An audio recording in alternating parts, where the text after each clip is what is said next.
क्या कोई भी बेटी अपने माँ के मौत का सौदा कर सकती है, वो भी एक सरकारी नौकरी के लिए? जयपुर की इस खौफनाक सच्चाई को सुनकर आप भी तंग रह जाओगे। 3 जुलाई को प्रताप नगर में एक 45 साल की विधवा माँ, जिनका नाम नीरज शर्मा था, वो अपने अपाहिज बेटे को कोचिंग छोड़कर वापस लौट रही थी। तभी उनको 130 किलोमीटर प्रति घंटा के रफ्तार से चल रही एसयूवी एक बेरहमी तरीके से कुचल देती है, जिनसे उनकी ऑन द स्पॉट डेथ हो जाती है। आमतौर पे तो ये एक एक्सीडेंट ही लग रहा था और पुलिस वालों को भी यह एक जस्ट एक्सीडेंट ही लग रहा था, लेकिन सच्चाई कुछ और थी। सीसीटीवी फुटेज और पुलिस की तलाशी के बाद जो सच्चाई सामने आया, उसने सबके होश उड़ा दिए।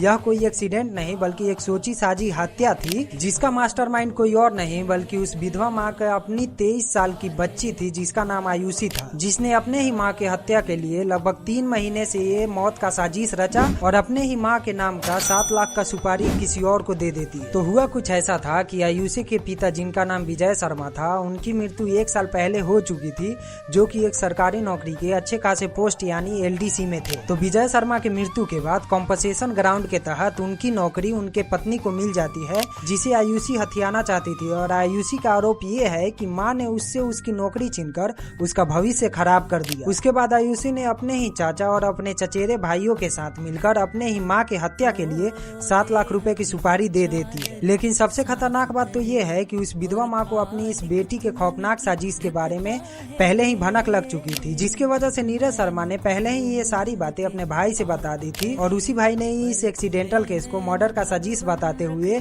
पुलिस में कंप्लेन कराई, जिसका नतीजा ये हुआ कि पुलिस वाले इस कार्रवाई को आगे बढ़ाए। हालांकि पुलिस ने आरोपी आयुषी और उसके चाचा के साथ साथ उसके चचेरे भाइयों को गिरफ्तार कर लिया है, लेकिन एक भाई अभी भी फरार है। लेकिन सबसे बड़ा सवाल ये उठता है कि क्या एक सरकारी नौकरी और पैसा खून के रिश्ते से भी बड़ा है? इस पे आपकी क्या राय है? कमेंट में जरूर बताना और इस वीडियो को ज्यादा से ज्यादा शेयर करना।